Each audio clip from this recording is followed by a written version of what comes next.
hermanos, vamos a compartir entonces la palabra de Dios en este día. Vamos a pedirle a Dios que Él sea con nosotros y vamos nosotros a ir al libro de Gálatas, capítulo 4, verso del 3 al 5. Vamos a leer ahí en Gálatas, el libro, la epístola a los Gálatas del apóstol Pablo. Y fíjense que vamos a leer solamente esos 3 versos. Dice, si están conmigo, yo quisiera que usted se mantenga en una unidad de espíritu en este día, que usted pueda asentir, confirmar, si tiene que hacerlo con las manos, con los labios, haciéndome una seña, pero sí que logremos la conexión para que Dios cumpla el propósito en esta mañana. Así que usted está conmigo, ha llegado al libro de Gálatas. Aquí no hemos llegado todavía en la pantalla, pero si usted trajo su Biblia, trajo su machete, entonces vamos a leer ahí. Dice la palabra de Dios: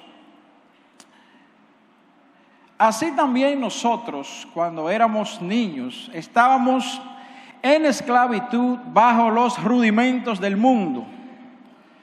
Pero cuando vino el cumplimiento del tiempo de Dios, y si pudiera usted agarrar ese verso y ponérselo en los bolsillos, ese es el verso en este día. Pero cuando vino el cumplimiento del tiempo de Dios, envió a su Hijo, nacido de mujer y nacido bajo la ley, para que redimiese a los que estaban bajo la ley, a fin de que recibiésemos la adopción de hijos.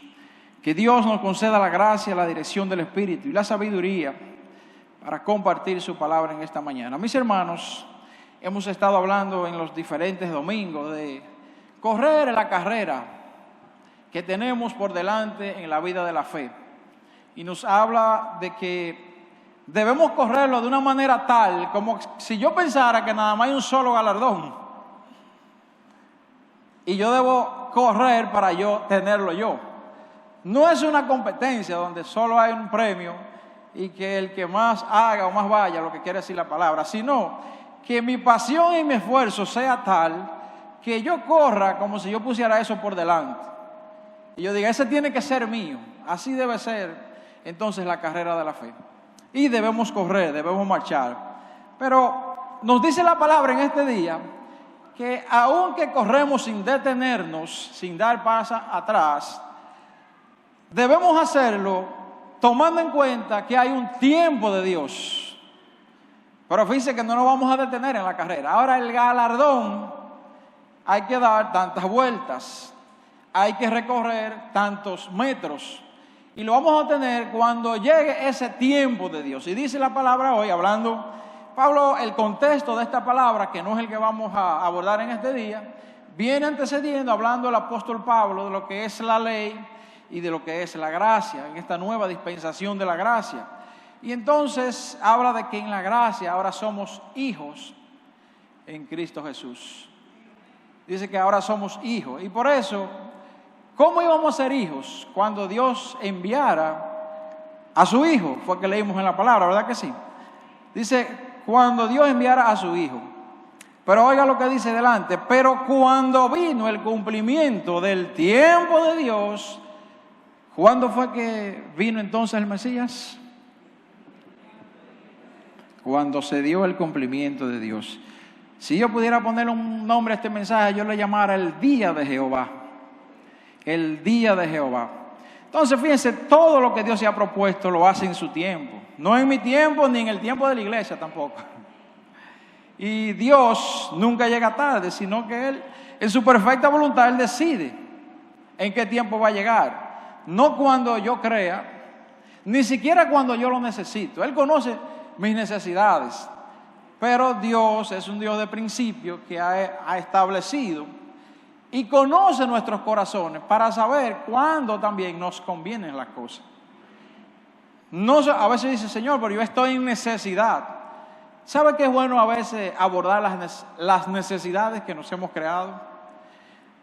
Estuve leyendo con mi esposa el otro día que muchos deseos que uno tiene se albergan en nuestro corazón, en nuestros ojos, en nuestra mente, y tú deseas algo, pero tú lo deseas de manera tan vehemente tan codiciosamente que lo vas convirtiendo en una necesidad. Entonces, pero eso fue un deseo tuyo. Dios no ha dicho que nada de eso. Fue un deseo, pero como tú lo anhelas tanto y le has dado tanto énfasis, se te va convirtiendo en una necesidad y de repente tú te sorprendes que ahora tú no vives sin eso, que era una simple idea. Pero eso no es el problema es que ahora te viene y le reclama a Dios que ha prometido cubrir sus necesidades y entonces vienen las frustraciones. Y tú dices, Señor, pero tú no me escuchas, tú no me oyes en medio de esta necesidad. Y yo dice, no, pero que eso no es una necesidad. Eso no está escrito aquí en el cielo. Yo no tengo eso registrado aquí y yo obro conforme a los registros del cielo y desciendo el día de Jehová. Amén. Entonces hay que tener cuidado con esas necesidades. Ahora, cuando Él llega, hace lo que tiene que hacer y como tiene que hacerlo, pero en su tiempo. Y ustedes saben algo, que muchas veces el Señor llega cuando menos lo estamos esperando. ¿No le ha pasado a ustedes? Y entonces uno a veces dice, pero wow, yo había recibido respuestas rápidas, pero como esta no. Eso estaba establecido en Dios hace tiempo que era así ese día.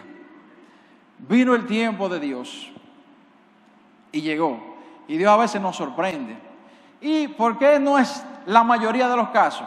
Bueno, probablemente porque no obramos en el diseño de Dios.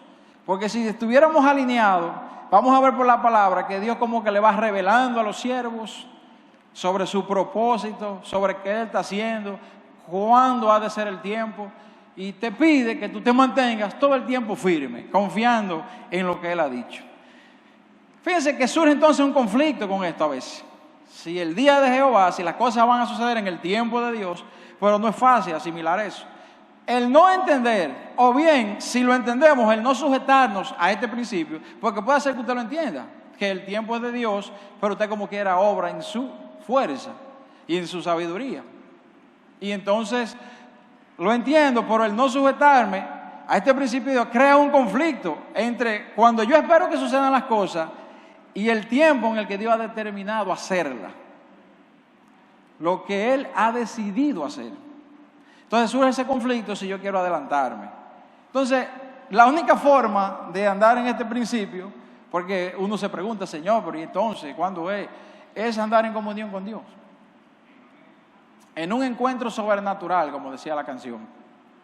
Porque ahí viene la dirección, y lo vamos a ver ahora con Abraham. O sea, eso es real.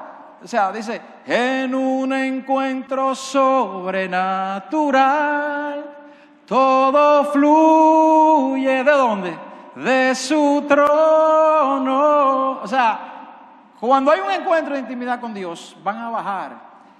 Y Dios te va guiando, Dios te va diciendo, aunque tú debes esperar. Porque si Dios te da la fórmula entera, oiga, si, ¿sabe que uno de los principios de la vida de la fe? Yo he ido señalando, no quizás porque, aunque la Biblia lo muestra, pero de acuerdo a las vivencias que uno va teniendo, lo que para mí son columnas vertebrales para sostener la vida de la fe.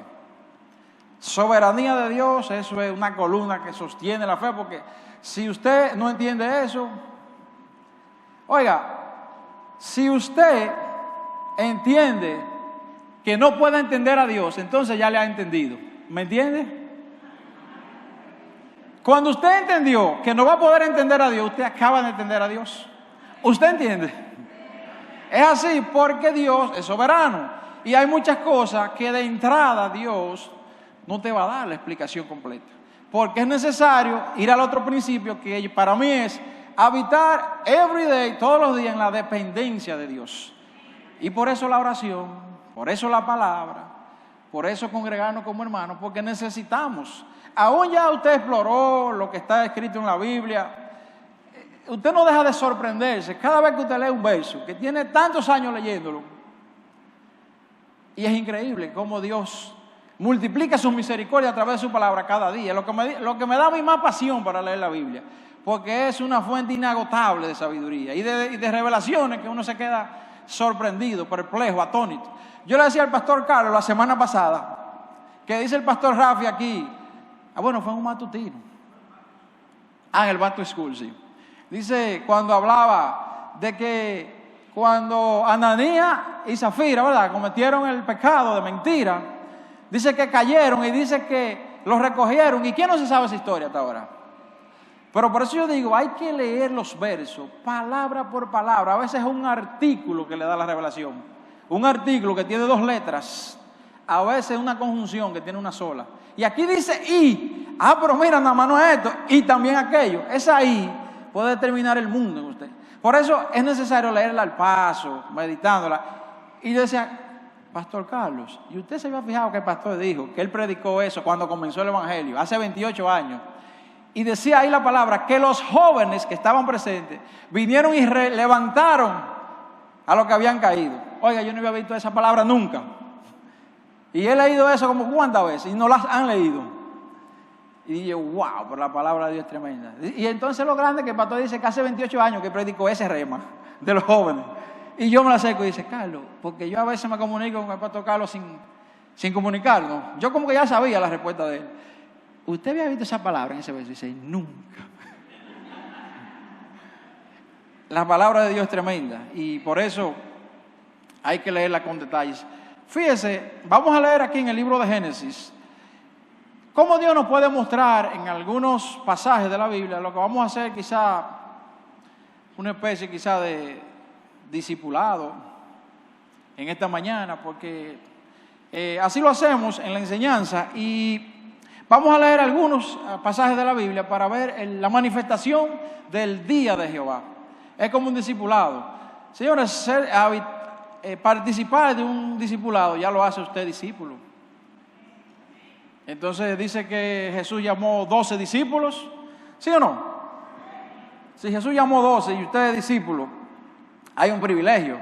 Ahora, consultaba yo el viernes con un hermano de la fe y le digo yo, un hermano un tremendo hermano que trabaja con nosotros, compañero y hermano llamado Nías de La Vega, y le decía, Nías, ¿usted se ha fijado de los apóstoles? ¿Usted ha escuchado mucho de Bartolomé? Que dice que su nombre original es Natanael. Y sí, o sea, pero como que usted ha escuchado mucho de ese discípulo en la Biblia. Le pregunto yo y dice, no. Hay un chin que habla así, que Jesucristo se acerca a Felipe y ese Bartolomé Natanael está debajo de una mata, de una higuera, creo que dice la palabra. Y entonces Jesús a distancia dice, he aquí un israelita en cuyo corazón no hay engaño. Y era todo Dios tiene una situación orquestada, porque ahí el hombre se dio cuenta, o sea, fue imposible que Jesús le dejara de transmitir, porque Dios lo que dijo, un israelita en el cual no hay engaño, y cómo él determinó que Jesús había entrado a su corazón y le adivinó su pensamiento. Porque el hombre se dice después, ya extrapolando los eruditos, dicen que él estaba orando, pidiéndole, Señor, muéstrame el camino, yo quiero hacer tu voluntad, dice Jesús, wow, es aquí un varón en el cual no hay engaño. Y entonces el hombre, y ven acá, y tú me conoces, le dice él, pero ¿y dónde tú me conoces? Dice Jesús, ¿y para qué fue que yo te dije lo que te dije? Usted sabe cómo decíamos nosotros, una vez le dijeron a Carlito allá, y nosotros en cómputo, Carlos, usamos mucho esto. Cuando hay algo así como tan obvio, como que tú no entiendes, usted se recuerda de la palabra. Todavía lo usamos mucho allá en nuestro departamento de cómputo. La usa mucho Enger, el chino, la usa mucho Edwin Sánchez. Y le dice, ¿y tú no te das cuenta que para eso fue que yo te dije? Baratico. ¿Te recuerdas esa palabra? Dice que baratico. Entonces, vamos aquí a ver algunos de esos casos. Vamos a Génesis capítulo 15, en el verso 1. Génesis 15, capítulo 1, vamos a leer conmigo. Yo quiero que usted vaya, no solamente escuchando lo que yo digo, yo quiero que usted la vea, la palabra. Yo quiero que usted, ¿no tenemos proyección? Bueno, vaya a su Biblia, vaya a su celular, yo le voy a dar un chance para que usted... Génesis 15, verso 1. Aquí está. Y dice la palabra de Dios, después de estas cosas vino la palabra de Jehová a Abraham en visión diciendo, no temas, Abraham, yo soy tu escudo y tu galardón será sobremanera grande. Yo soy tu escudo y tu galardón será sobremanera grande. Y respondió Abraham, Señor Jehová, ¿qué me darás? Siendo así que ando sin hijo, y el mayordomo de mi casa es ese Damaseno Eliezer. Un Damaseno es un natural de Damasco, es la capital de Siria, y Damaseno es el gentilicio para referirse a ese personaje que era un esclavo, que habitaba y era el mayordomo, era como la mano derecha, y se llamaba ¿cómo? Eliezer, por si después le sale esa pregunta en el examen de los discipulados. ¿Cómo se llamaba el mayordomo servidor de Abraham? Eliezer. ¿De qué nacionalidad era este servidor? De Damasco, de Siria. Bien, pasaron con 100. Dijo también Abraham, mira que no me has dado prole. Esto significa descendencia, ¿verdad? Heredad, los hijos. Y he aquí que será mi heredero, un esclavo nacido en mi casa. Oiga bien, le preocupaba a Abraham esa parte. Era muy importante en el pueblo la descendencia, era lo más grande para un hombre, dice la historia bíblica de Israel. Luego vino a él palabra de Jehová, diciendo, no te heredará este. Oiga bien, oiga a Dios respondiendo cuando hay un clamor de sus hijos. Dice, no, Abraham, tranquilo, no te heredará este, sino un hijo tuyo será el que te heredará. Ya la palabra de Dios estaba declarando que hay una promesa. Si Dios lo dijo, va a suceder. Ahora, ¿cuándo va a suceder? En el día de Jehová. Ya eso está escrito allá con fecha y todo, porque Dios lo dijo. Y lo llevó fuera y le dijo, mira ahora los cielos y cuenta las estrellas, si las puedes contar, le dijo Dios. Y le dijo, así será tu descendencia. ¿Cómo le dijo Dios? Mira, así mismo se le está haciendo una promesa, o sea, numerosa, grande. Y creyó a Jehová y le fue contado por justicia. ¿Por qué le creyó? ¿Por qué le fue contado por justicia? Hay mucho parafraseo en la Biblia de este tema, porque por allá en el Evangelio usted se va a encontrar. Por las obras fue, pero dice aquí, y creyó y le fue contado por justicia. O sea, fue justificado él delante de Dios. Y el apóstol Pablo aclara ese principio muy bien, porque es importante tenerlo claro para cuando usted lo lea. Porque Santiago mejor lo aclara todavía. La fe sin obra, ¿cómo es? Muerta, pero lo que pasa es que las obras es la manifestación de que yo he creído. O sea, yo no puedo decir tampoco que fe, la obra es una manifestación de que yo estoy diciendo que yo he creído. Pero mi salvación es porque creyó Abraham a Jehová y entonces fue justificado, dice la palabra. Y le dijo, yo soy Jehová que te saqué de Ur de los Caldeos para darte a heredar esa tierra. ¿Sabe qué? Tuvo aquí Abraham una visión, un encuentro con Dios.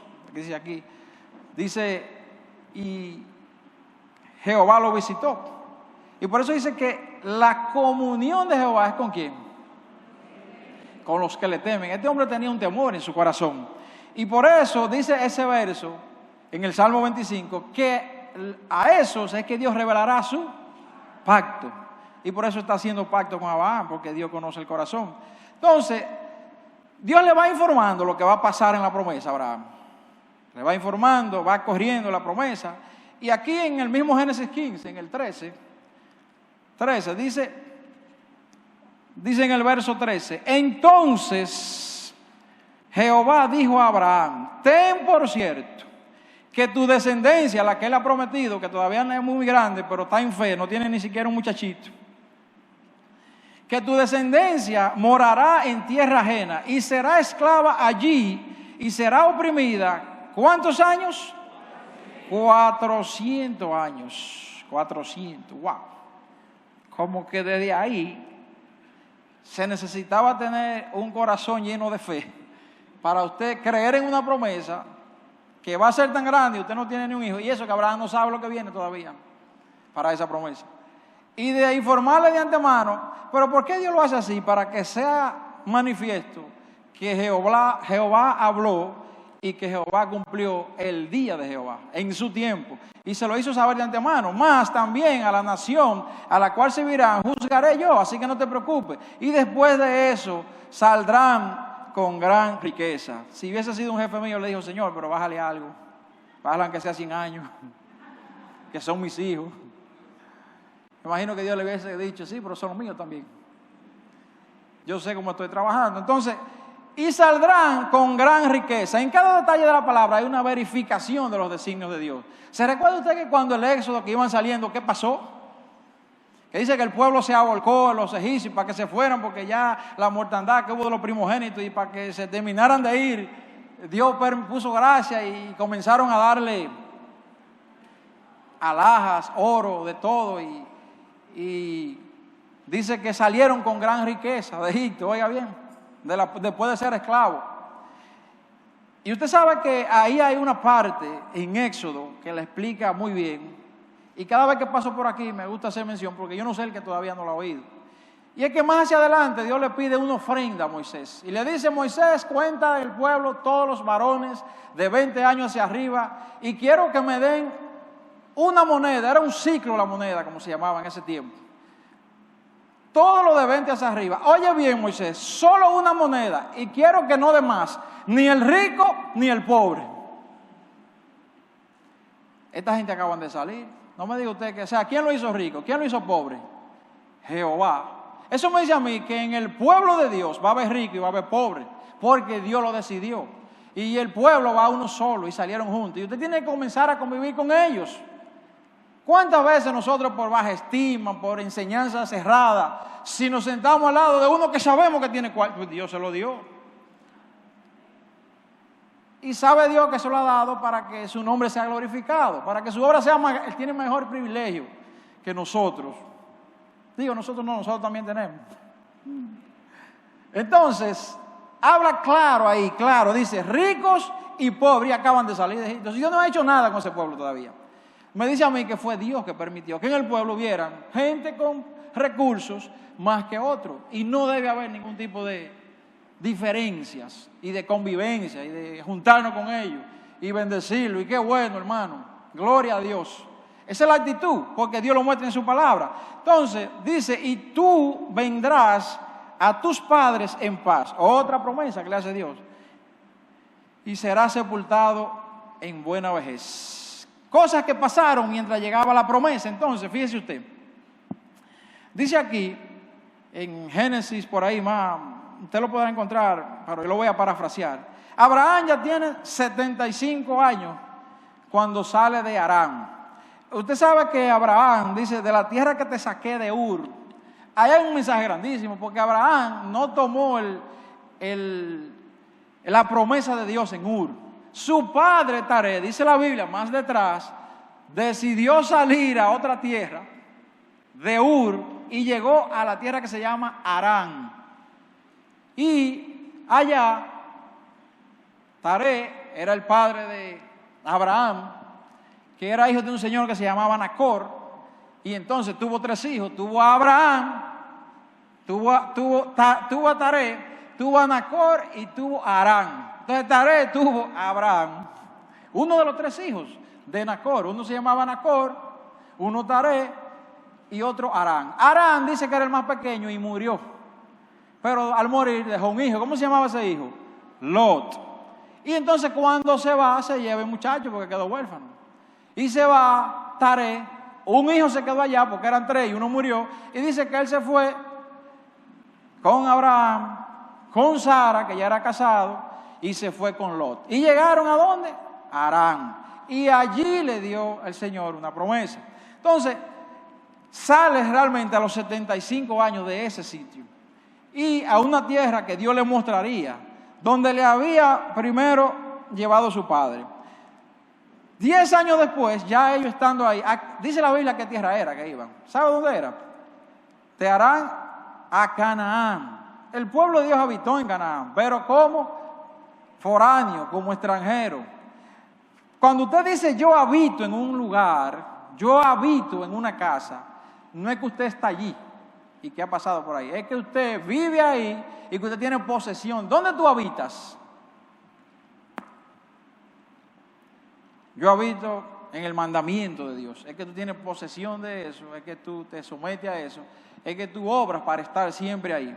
Entonces, al llegar allá, a Canaán, 10 años después, si salió de 75, ¿cuánto lleva Abraham? ya va por 85. Y si hacemos los cálculos, que más para adelante dice que cuando Abraham tuvo al niño, era de 100 años y Sara de 90, ¿cuántos años se llevaban entre ellos? 10. Significa que cuando Abraham tenía 85, Sara tenía ¿cuánto? 75.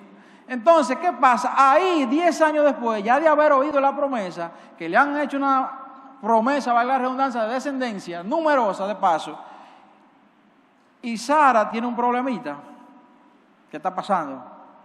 Abraham, aparte de que lo sacan de la tierra, una tierra que no sabía que Dios le iba a mostrar, que tiene que creer, que tiene que irse ya y dejar la casa de su padre. Y entonces Abraham se va con Lot y Sara, siguen caminando. Entonces, ¿qué pasó ahí? Dice que Sarai se llamaba Sarai hasta ese momento. Y Abraham se llamaba Abraham. Todavía no se le ha cambiado el nombre. ¿Cuándo se le cambió el nombre? Cuando llegó el día de Jehová. ¿Cuándo llegó el día que se detonó la promesa? El día que nació el niño. 99 años, casi, ya doblando para los 100. Entonces, dice aquí, Sara comienza a desesperarse. Y viene entonces el tema de Agar. ¿Va que sí? Nace, ¿qué fue lo que pasó con Agar? Esta Sara comienza a desesperarse. Dios tiene una promesa que le ha hecho, ¿verdad? A Abraham fue que le hizo la promesa. Abraham tiene que estar firme en la promesa y tratar de ir ahí, pero de alguna manera u otra se dejó convencer. Fíjense qué detalle más interesante. No se estaba violando la cultura ni la ley que existía en ese momento. Cuando un hombre que lo más grande era crear descendencia, no podía hacerlo porque su esposa estaba impedida, era estéril, en la ley se permitía que si esa familia tenía una esclava, ese esposo se llegara a esa esclava y concibiera un hijo para levantar la descendencia de ese varón y su memoria no fuera borrado de la historia, porque antes no había apellido. Usted dice Isaac, el hijo de Abraham. Usted dice Jacob, el hijo de Isaac. Josué, el hijo de Nun. Caleb, el hijo de Jefone. No había apellido. Y necesitaba crearse una descendencia para que alguien mencionara al que una vez existió. Entonces, dice aquí que se le ocurre esta idea, a Sara se le ocurre lo que yo siempre llamaba como una especie de shortcut, una especie de atajo, un acceso directo, espiritual, que no es más que querer hacer la voluntad de lo que Dios dijo con mis propios métodos y en el tiempo que yo quiero. Eso se llama un acceso o un atajo espiritual, que ya Dios me dijo lo que es, pero yo lo voy a hacer con mis métodos. Y a Sara se le ocurrió eso. Fíjense lo fino de esto, porque ella no pensaba que estaba violando la ley, de hecho así era, pero había algo más para atrás, que es donde nosotros siempre tenemos que prestar los oídos y llevar el reloj profético para ver, porque Dios va diciendo cuándo es el día de Jehová. Entonces, ¿cuántas cosas decimos? Han venido profetas, hermanos de otras naciones y han dicho cosas. Es bueno anotar y es bueno leerlo después en su casa, porque a veces Dios le ha dicho a usted muchísimas cosas, pero creemos que eso fue parte del culto y lo cerramos ahí. Y es necesario tener esa memoria de lo que Dios ha dicho. Como Dios le había dicho que iba a tener un hijo que Él le iba a enviar, eso estaba por encima de toda ley, la palabra y el mandamiento de Dios. No tenía que llegarse a hacer, porque ya eso es para lo que Dios nos ha prometido, pero Dios a Él le prometió. Entonces, miren lo que pasó. Nace Ismael. Ismael, más para adelante, Dios le da un mandamiento a Abraham, ya siendo de 99. Cuando Abraham tenía 99, Ismael tenía 13, dice la Biblia. Y le da ahí el mandamiento de que hay que circuncidar a los niños. Y Abraham se circuncidó ¿a los cuántos años? A los 99. Y Abraham se circuncida el mismo día del niño que tiene 13. Y nace Ismael. ¿Y por qué fue el pacto de la circuncisión? Esto es para que cada vez que vean eso, vean en mí, dice el Señor, el pacto que yo he hecho para entregarte una tierra por heredad perpetua, dice la palabra. Esto es para que cada vez que se vean esas señales, recuerden que yo he hecho un pacto que será por heredad perpetua. Y si tú mantienes esa cultura de niño y niño que nacen, aunque tú partas, como van a ir partiendo los padres, que van a ser reunidos con sus padres, dice la Biblia. Cuando dice que la Biblia, y se reunió fulano con su padre, ¿qué fue lo que pasó? Que murió. Es una frase bíblica. Entonces, para que eso siempre esté de manifiesto, es decir, que esa tierra perpetua quiere decir para siempre. Y yo no sé si usted se ha fijado la cantidad de destierros que ha tenido el pueblo de Israel. 13 cuentan algunos, 11, de 11 a 13. Y cuando llega el día de Jehová, han vuelto a su pueblo. La última vez que volvieron, esta nación es más vieja que la última de ellos. Así como usted ve un país tan poderoso, que usted ha leído tantas cosas que Dios ha hecho a través de ellos, que tiene la mayoría de los científicos, los mejores expertos en seguridad, la mayoría de premios Nobel que de las últimas décadas son israelitas, viven inventando cosas, no hay ninguno que casi que sea pobre. Un misterio. Y es una nación que llegó al otro día, en 1940 y tanto, 47, 48, se comienzan a reunir. Y dice que llegaron israelitas de 100 y pico de naciones. Y lo sorprendente, dicen, ninguno habían perdido su lenguaje, ni su creencia, ni su cultura. Y Dios ha prometido que esa tierra será por heredad perpetua. Eso es lo que dice la palabra de Dios. Nace entonces Isaac a los 100, ¿verdad? ¿Por qué nació Isaac ahora? ¿Por qué nació ahora y no a los 76, a los 77, a los 80, 85, 90, 97? ¿Por qué nace en el 100? Porque ahora ha llegado el día de Jehová, cuando Él lo dijo. Entonces, lo que correspondía era esperar. Pero esa sí es una parte fuerte. Esa sí es una parte fuerte. Y esa que tiene que ver con la paciencia, ¿verdad? Esperar, paciencia. Hay una canción que dice ¿cómo? Esperar en ti, difícil sé que es. Mi mente dice no es posible. Te doy mi corazón, confiado está en ti. Oiga, ¿por qué? Tú siempre has sido fiel, me has sostenido y esperaré pacientemente. ¿Cuándo? Aunque la duda me atormente, yo no confío con mi mente, lo hago con el corazón. ¿Cómo que hacen? Ya. Entonces, gloria a Dios. Denle un aplauso al Señor que coordina las canciones con la palabra y con el mensaje que Él nos quiere dar en este día. ¿Por qué nació Isaac? Porque llegó el día de Jehová.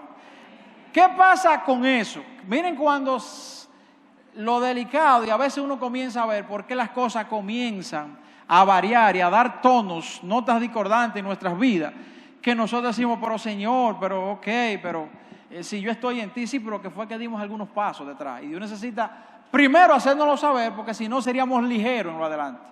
¿Usted sabe por qué se ha preguntado? Ven acá, ¿y por qué Dios era tan drástico antes? ¿Por qué por una mentira murieron 2? ¿Por qué por ponerle la mano sin mandamiento en el altar hubo fuego extraño y Dios lo fulminó? Se estaba determinando el inicio de las iglesias. Se estaba mandando una señal a la generación futura hasta hoy cómo debía ser honrado un Dios tan santo. Imagínense que Dios hubiese comenzado ligero desde allá. Hoy hemos sido ligeros. Hoy hemos tenido en poco la palabra de Jehová, pero es la misma. Y nosotros que hemos sido revestidos de Cristo, su gracia nos cubre y nos guarda. Si nosotros entendiéramos eso, todas las cosas que hemos hecho, las veces que hemos violado el mandamiento de Dios, cuántas veces conociendo la palabra la hemos tenido en poco, decimos, oye, no hay nada más grande que la gracia. Yo creo eso. Cuando un hombre tiene la gracia de Dios, cuando el pastor le diga, pide lo que usted quiera, pídele un pensamiento a Dios ahora, que la gloria de Dios te pide. Señor, yo lo que quiero es tener tu gracia. El que tiene la gracia de Dios, lo tiene todo. La gracia de Dios, por eso que usted ve que gente, tú dices, ¿y cómo es? ¿Y cómo que le sale? Pues yo no entiendo, ¿y cómo que fulano? Que tiene la gracia de Dios. De hecho es gracia, es un favor inmerecido, no es por lo que la hace. Entonces, la gracia de Dios es la mayor petición que usted le pueda hacer a Dios cuando usted tenga la oportunidad. Porque Agar, mira, ¿qué pasa cuando nos desvirtuamos del diseño de lo que Dios dijo? De que esperáramos. ¿Sabe qué comenzó a pasar? Miren, Agar comienza a ver con desprecio a la señora, que era una esclava sumisa y sujeta a su señora. Pero ¿qué pasa? Ahora ella tiene un hijo. Quizás en la cultura, mire, una verdadera esclava para mí, una definición era esa. Porque usted sabe lo que es una esclava que, aparte de servirle en todo, se le manda a encargar un hijo y se le entrega a la señora. Ese era un concepto de esclava, ni eso era de ella. Pero como las cosas no fueron, parece que surgió ese sentimiento. Y dice, comienza Agar a ver con desprecio a su señora. ¿Qué pasa? Que como la señora es la señora, dice la Biblia más para abajo, entonces Sara comienza a afligir a Agar. Porque la señora, por más que ella se queje, esta es la jefa, ¿verdad? Hay un conflicto ya por haberse desvirtuado. Y dice que Sara pide a Abraham echar a Ismael. Y le dice, para que no sea este heredero con mi hijo Isaac. Porque ya había parido. ¿Cuándo es que comienza después a afligirla? Cuando ya tiene su niño. Cuando ya tiene el de ella. Y le dice, para que no sea este heredero con mi hijo Isaac. Abraham, oiga lo que dice Abraham. Sara, pero esto me parece grave lo que tú me estás pidiendo. Es mi hijo, le dice él textualmente. Esto me parece grave en gran manera. Déjame consultar a Jehová a ver qué dice. Porque lo que tú me estás pidiendo es grave. Ismael ya es mi hijo. Es mi descendiente. Entonces dice, y consultó a Abraham. Y mire lo que le dijo Jehová, Génesis 21:12. Dice aquí. Pues, oiga lo que le dice Dios a Abraham. Abraham, pues que no te parezca grave por tu hijo. Yo te dije a ti que era en Isaac que te daría numerosa descendencia. O sea, usted lo puede ver como usted quiera, o light, o medio duro, pero eso es lo que dice la palabra. Porque no te pues mira, Abraham, que no te parezca grave lo que ella te está diciendo, porque fue que yo te dije a ti allá, más allá, que era en Isaac que yo te iba a dar una numerosa descendencia, no era en Ismael. Ahora, la misericordia de Dios nunca va a faltar. Mire el verso siguiente. Y también, le dice Dios, y también del hijo de la sierva haré una nación, porque es tu descendiente. ¿Cómo le llamó Dios a ese hijo ahí? Le dijo, el hijo de la sierva. Cada vez que se refiere a Isaac, le dice, a Isaac, tu amado, tu hijo, el que yo prometí. Porque esos son un invento tuyo. Pero Dios sabe que es un humano. De hecho, ¿qué prometió Dios para Ismael? Príncipe de donde se iban a levantar 12 reyes, de mucha y grande riqueza. Y dicen los estudiosos que toda la descendencia árabe procede de Ismael. ¿Usted ha visto un árabe pobre? No son príncipes, reyes para allá. Ahora viven como furiosos, porque Ismael se cría fuera del amparo de su padre. Él anhela. ¿Usted sabe lo que es ser echado? Cuando si usted ve la película, que es tratando de hacer una similitud, un símil, una comparación de cómo fue en 13, 15 años que ya él tenía, más o menos, que se llevaban. Y 15 años es suficiente, se ve en la película cuando van, lo entrena, cuando anda con su hijo. Porque usted sabe cuál fue la petición del corazón de Abraham. Que dice que cuando él estaba pastoreando su ganado, le llegaban pensamientos, Señor, dame un hijo que me acompañe, para que me ayude esta labor. Dice la Biblia, que de ahí brotó el pensamiento de Abraham, para que le diera esa descendencia. Dame un hijo porque no tengo ni con quién. Él tenía un esclavo, pero no era la misma dimensión. Y fíjense que Dios fue fiel con Isaac. Pero Dios en su misericordia hace favores. Siempre va a querer establecer unas cuerdas de amor para que lleguen al convencimiento. Pero hay un propósito de Dios que está por encima de toda causa. Y es lo que Él ha dicho en su palabra. Entonces, Dios sigue con la promesa que Dios le hizo a Abraham hasta hoy. Dios pide a Abraham más después que le sacrifique a Isaac. Oiga eso. ¿Usted sabe cuántas cosas que ha pasado Abraham? Primero, ¿qué fue? A una tierra que no sabe. Pasan años, vienen años, no tiene el hijo. La esposa le sale estéril. La esposa le hace un consejo que no fue tan bueno como pareció. Hubo un conflicto entre las mujeres. Tiene que sufrir el dolor de despachar a su hijo. Y Dios pide a Abraham, después que ya tiene ese muchachito, que es uno solo, del cual, y me imagino cada vez que pensaba en las estrellas y en las arenas del mar, y de este muchachito será. Y después que nazcan, tú me dices que va a ser esclavo, ¿cuántos años? 400, no, pero aquí hay que tener fe. ¿Cómo llamado Abraham? El padre de la fe. ¿Usted cree que ese fue un título puesto?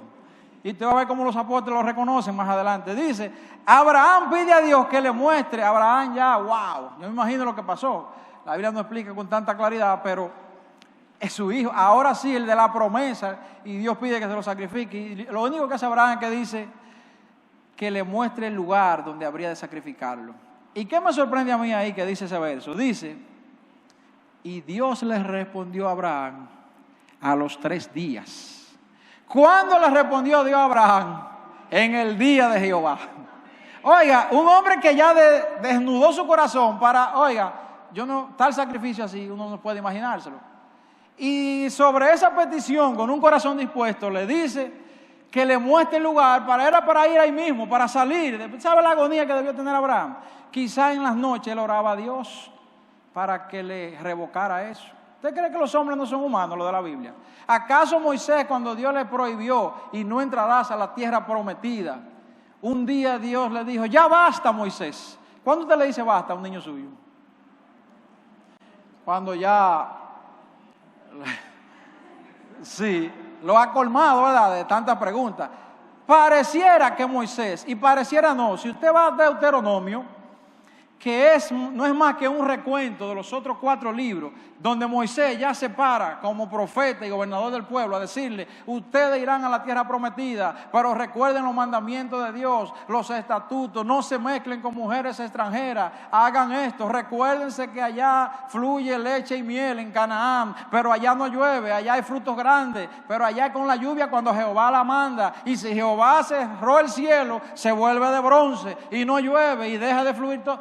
Recuérdense de esto. Y cada vez que le iba diciendo esto, ¿sabe cómo hay un paréntesis que dice? Y por ustedes no entraré yo a la tierra prometida. Y recuérdense que Dios dijo que cuando estén allá serán bendecidos y podrán vencer a todos los pueblos, los amorreos, jebuseos.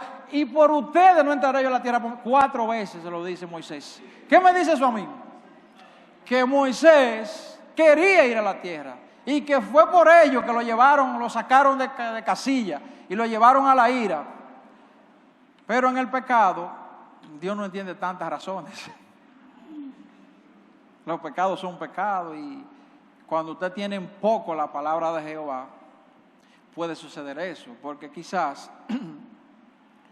el mensaje, cuando mandamos una nota discordante ante los otros, fíjense que yo no digo que pecado ninguno es válido, pero si es usted puede ponerse más fácil la cuenta con Dios. Pero si es un pecado de usted evidenciado ante los demás, es más fuerte, porque usted no ha santificado a Dios delante del pueblo. ¿Qué fue lo que Dios le dijo a Moisés?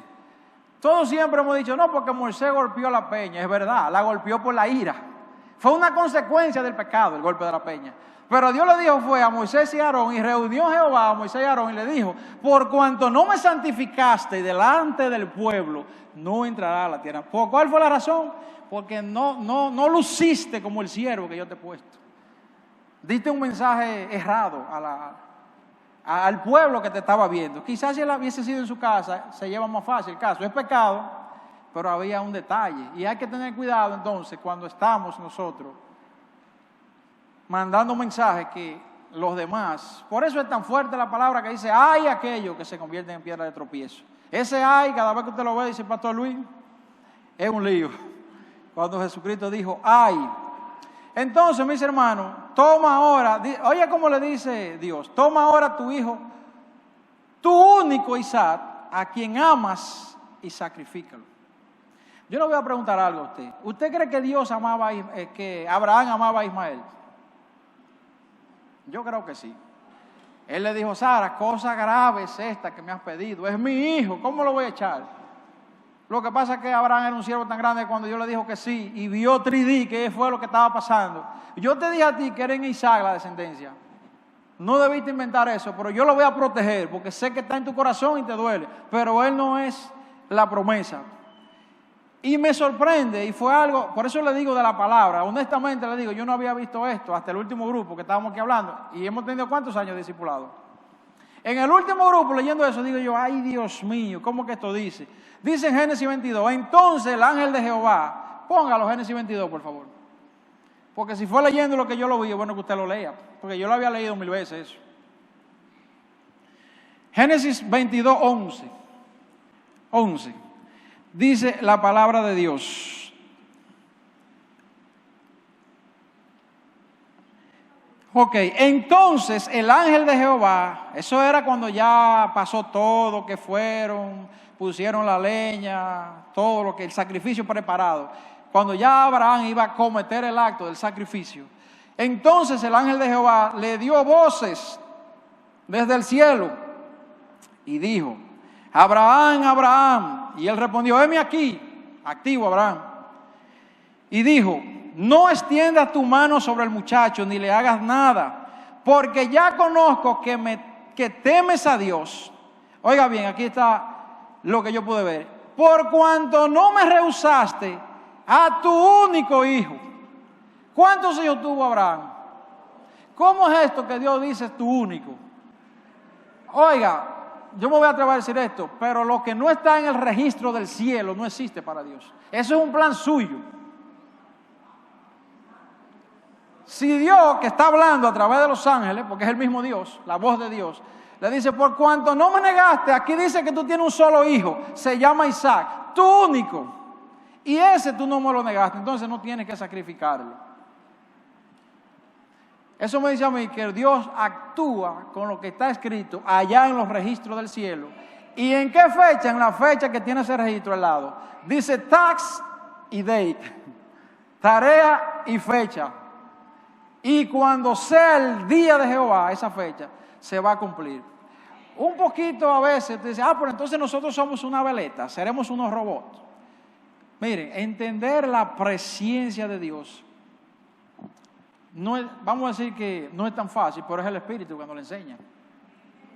La presencia y la predeterminación de Dios. ¿Qué es la presciencia? Pre significa antes. Y el otro, ciencia, que viene de noxis, de conocer. Dios conoce lo que tú vas a llegar a hacer antes de que tú lo hagas. Pero tú tienes el libre albedrío. No es que Dios escribió que yo voy a poner que el pastor Joel va a hacer esto y después yo lo... No. Es que Dios te ve desde antes de ser creado.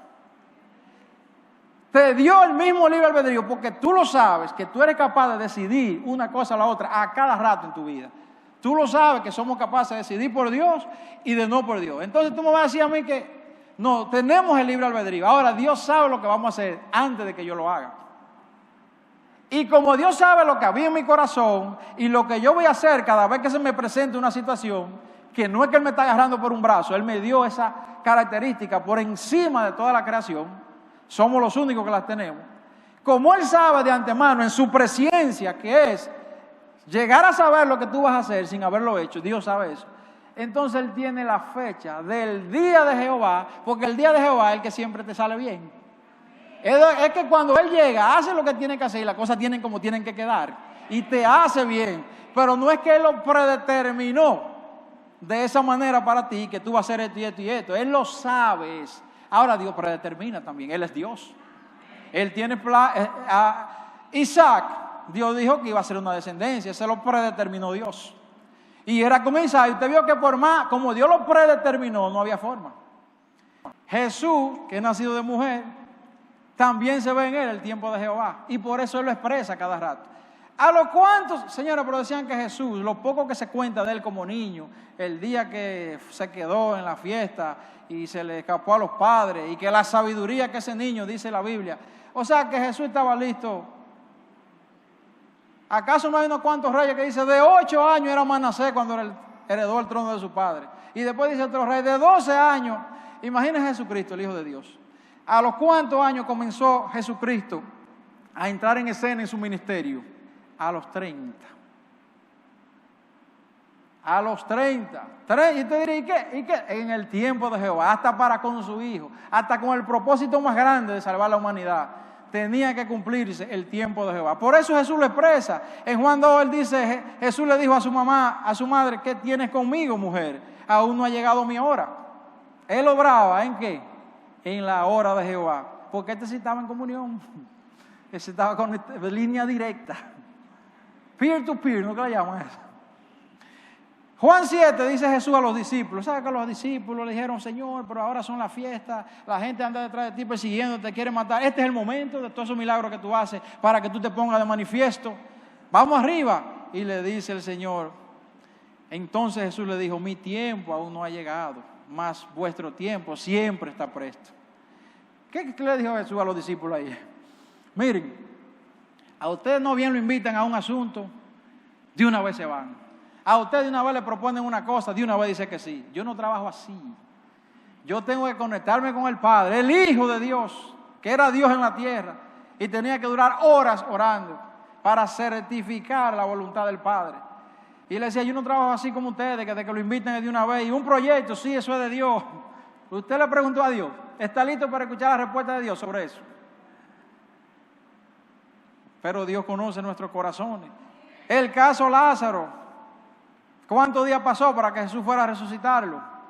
Él fue en el día de Jehová, porque ahí había algo donde Dios se iba a glorificar. Se lo dicen y se pasa 2 días sentado allá donde estaba, haciendo su trabajo por allá. 2 días dice que tardó en el sitio y después arrancó para allá. Parece que el viajecito era lejos, porque cuando llegó allá dicen que ¿cuántos días tenía Lázaro de muerto? 4 días. Y así hay sin número de situaciones que Jesús mostró que Él actuaba en el día de Jehová. La hija Jairo le sale a los pies y se le arrodilla: mi hija se está muriendo, Señor. Y dice: está bien, yo iré contigo. Pero ¿qué pasa? Que cuando Jesús va en el camino, aparece una bendita mujer con un flujo de sangre. Y la multitud dice que perseguía a Jesús y todo el mundo iba atrás de él, y una mujer le tocó. Y él se detiene y usted sabe lo que él dijo: alguien me ha tocado. Señor, pero tú te estás volviendo... Toda esta gente, son miles y miles que hay aquí. No, alguien me ha tocado con fe. Y cuando hay algo de fe, yo me detengo. Y si Dios se detiene, hay milagros. Entonces,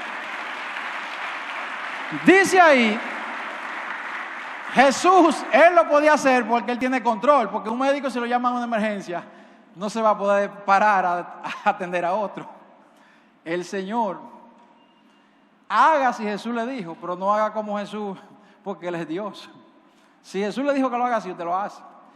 Y se detuvo y fue sana la mujer. Dice que la mujer de rodillas cayó donde Jesús. Jairo fue donde Dios porque no sabía qué hacer. Y dice que cuando llegó a él se tiró ¿cómo?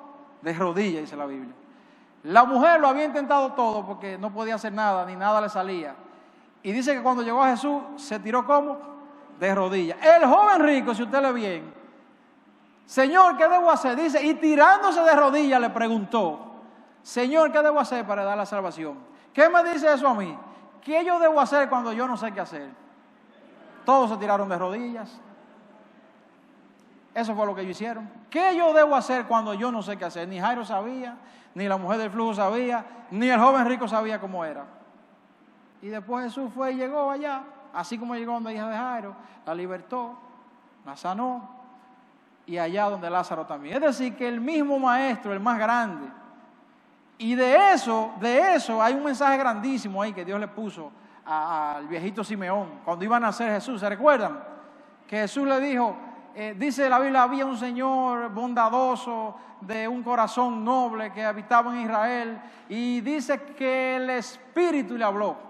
Oiga lo que es un hombre que revela como que está conectado con Dios, porque dice la Biblia que por revelación del Espíritu le dijo: tus ojos no verán la muerte hasta que veas el ungido de Jehová. Le dijo a Simeón. Y él lo creyó. Dice por el Espíritu la Biblia. ¿Cuándo Dios habla así? Cuando usted está conectado. Porque hablaba de las cualidades de ese viejito. Y no morirás. Y dice que un día fueron a presentar a Jesús sus padres al templo. ¿Por qué presentamos los niños? Los padres presentaron a Jesús en el templo y lo llevaron a presentar. Y dice la Biblia, y movido por el Espíritu, nadie le avisó, nadie le dijo que él iba para allá. Y dice la Biblia, y movido por el Espíritu fue al templo para que se cumpliera la promesa de Dios. ¿Por qué? Porque ese día había llegado el día de Jehová para la promesa que el Espíritu le hizo a Simeón. Y dice que lo cargó en los brazos y dijo: Señor, han visto mis ojos mi salvación. Ahora pues puedo morir en paz, conforme a la palabra que tú declaraste en mí. Eso es poderoso. Y ese era el día de Jehová. Mis hermanos, Dios tiene libertad para bendecir, pero tiene también libertad para disciplinar a su pueblo. No es castigo, es que Dios está disciplinando. Cuando usted a un niño que dice corríjalo con vara y a veces con dureza, usted lo hace, no es porque quiere castigarlo, la palabra, es disciplinarlo, que debe ser el término. No es para yo mofarme que le di un golpe, o qué sé yo qué, o que le puse tal cosa. Nosotros le llamamos castigo, pero el Espíritu de Dios es disciplinarlo para que salga bien. Porque si es castigarlo, sale peor. Por eso las cárceles no surten el efecto de reformación. A veces, por lo complicado que es el escenario. Israel es el que más ha gozado de las bendiciones de Dios. ¿Quién tiene la bendición y la gracia? Pero es el pueblo que también ha tenido más detalles, más sufrimiento. Pero Dios siempre lo ha visitado. Dios lo quiere como un pueblo pulido, nítido, así como nos quiere a nosotros. Como digo yo, como un CD. Santo, pero es porque Él es santo, dice la Biblia. Santificado porque yo soy santo. Finalmente nos dice en Isaías, pero los que esperan en Jehová tendrán nuevas fuerzas, levantarán alas como la del águila, correrán y no se cansarán, caminarán y no se fatigarán. Pero los que esperan en Jehová. Jeremías dice, bendito el varón que confía en Jehová y cuya confianza es Jehová, porque no serán avergonzados los que en ti confían. Y el Salmo 46, está quietos. Conoced que yo soy Dios, seré exaltado entre las naciones. Usted sabe que bueno siempre leer entero. Siempre nosotros nos sentimos fortalecidos porque dice, está quieto y conoced que yo soy Dios. Pero Dios le dice abajo, ¿para qué? Porque todo no es para la gloria de Dios, para que su nombre sea enaltecido y sea puesto en alto. Dice, seré enaltecido en la tierra. Mis hermanos, que no salga blasfemia de nuestra boca en medio del desespero. Considerad los salmos que le dije ahorita. Los 37 y el 73, que a veces nos desesperamos y vienen pensamientos de confusión, se abate la mente porque nos desesperamos por lo que vemos al lado. Pero léase esos salmos. El Salmo 27 termina diciendo del salmista David, hubiera yo desmayado si no creyese que veré la bondad de Jehová en la tierra de los vivientes. Y dice el 14, y con este termino, aguarda a Jehová. Esfuérzate para que entendamos finalmente la presciencia y la predeterminación y sé que yo me voy a sentar a esperar el día de Jehová, glorificando a Dios todo el tiempo. Espera en Él, esfuérzate en lo que yo te voy diciendo, dice el Señor, pero espera el día mío y aliéntese tu corazón. Sí, espera a Jehová. Somos especiales para Dios, pero tenemos que esperar en Él, porque el que prometió va a llegar.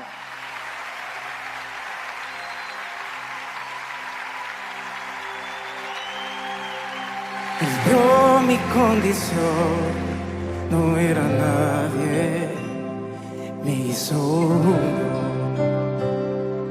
de su pueblo, real sacerdocio, escogido por Él es mi Padre y yo su Hijo.